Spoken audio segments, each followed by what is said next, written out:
নমস্কার বন্ধুরা, শুরু করছি আপডেট নিউজ এসএলএসটি। ইতিমধ্যেই ফর্ম ফিল আপ শুরু হয়ে গেছে এসএলএসটির তে 9, 10 এবং 11, 12 যে সমস্ত ক্যান্ডিডেটরা পরীক্ষা দেবে তাদের। এক্ষেত্রে কিছু পরীক্ষার্থীদের সমস্যা শুরু হয়ে গেছে। একটা ওবিসি নিয়ে একটা সমস্যা রয়েছে। 2 নম্বর হচ্ছে 16 সালের ক্যান্ডিডেটরা বয়সের ছাড় পাবে কি না, এজ রিল্যাক্সেশন তারা পাবে কি না। কিন্তু কমিশনের নোটিফিকেশনে দেয়া হয়েছিল 16 সালের ক্যান্ডিডেট তারাই বয়সের ছাড় পাবে যারা চাকরিরত, যারা চাকরি করত, তাদের বয়সের ছাড়টা দেওয়া হয়েছে। আদার্স ক্যান্ডিডেট যারা বঞ্চিত হয়েছে 16 সালে পরীক্ষা দিয়ে, তারা নট কল ফর ভেরিফিকেশনে ছিল, তারা কি বয়সের ছাড় পাবে? এটা নিয়ে কিন্তু সকলের প্রশ্ন। সোশ্যাল মিডিয়ায় দেখা গেছে যে একটা কোর্ট অর্ডারে বলেছে 16 সালটা যদি রোল নাম্বার পুট করে তাহলে তারা বয়সের ছাড় পাচ্ছে। এটা আদৌ সত্য কিনা কেউ বুঝতে পারছে না। আর ওবিসি ক্যান্ডিডেট যারা ছিল, তারা যারা আগে ফর্ম ফিল আপ শুরু করেছিল তারা অনেকে করে দিয়েছে, এখন ওবিসিটা উঠিয়ে দিয়েছে, ওখানে আদার্স বলে একটা অপশন রয়েছে।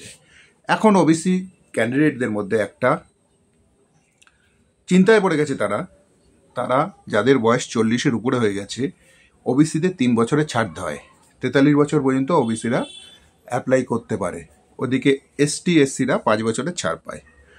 এখন যারা ওবিসি ছিল তারা তো ওবিসি দেখাতে পারছে না, তাহলে যাদের 40-এর উপরে হয়ে গেছে তারা কি অ্যাপ্লাই করবে?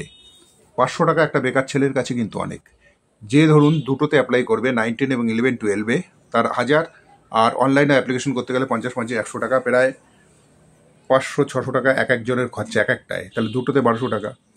যাদের 16 সালের ক্যান্ডিডেট ছিল তারা বইপত্র নিয়ে মোটামুটি একটা প্রিপারেশন নিচ্ছিল, যখনই কমিশনের নোটিফিকেশনটা দেখলো তারা কিন্তু হতাশ হয়ে গেল।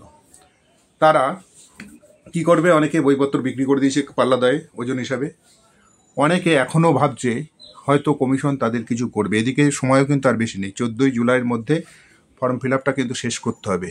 তাই যে সমস্ত ক্যান্ডিডেটরা বঞ্চিত হয়েছিল, প্রচুর ক্যান্ডিডেট বঞ্চিত হয়েছিল, তারা আশা রেখেছিল সুপ্রিম কোর্টের নির্দেশের পর তারা একটু আশা রেখেছিল 16-র পরীক্ষা আলাদাভাবে হবে, কিন্তু সেটাও হচ্ছে না।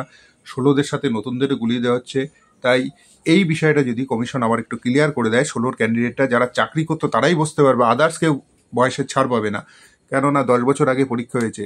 ইতিমধ্যে যার 40 বছর ছিল তার এখন 50 বছর হয়ে গেছে, যার 35 বছর ছিল তার এখন 45 হয়ে গেছে, যার 30 বছর ছিল তার 40 বছর হয়ে গেছে, যার 35 ছিল তার 45 হয়ে গেছে, যার 36 ছিল তার এখন 46 হয়ে গেছে। তাহলে তারা MA বিএডটা করতে প্রচুর টাকা খরচা হয়েছে, তাহলে তারা কি আর কোনোদিনও সুযোগ পাবে না? কমিশনের উচিত ছিল 16তে যারা পরীক্ষা দিয়েছিল তাদের এজ রিল্যাক্সেশনটা একদম ক্লিয়ার করে বলে দেওয়া। তার জন্য অনেকেই ধান্দে রয়েছে, তারা কি করবে এখনও বুঝে উঠতে পারছে না। অনেকে অ্যাপ্লাই হয়তো করে দিয়েছে, কিন্তু পরবর্তীতে কি হবে, তারা আদৌ চাকরি পাবে কি না, বা তারাও ঠিকঠাক প্রিপারেশনটা নিতে পারছে না যতক্ষণ না তাদের ঠিক মতনভাবে ফর্মটা ফিল আপ হচ্ছে।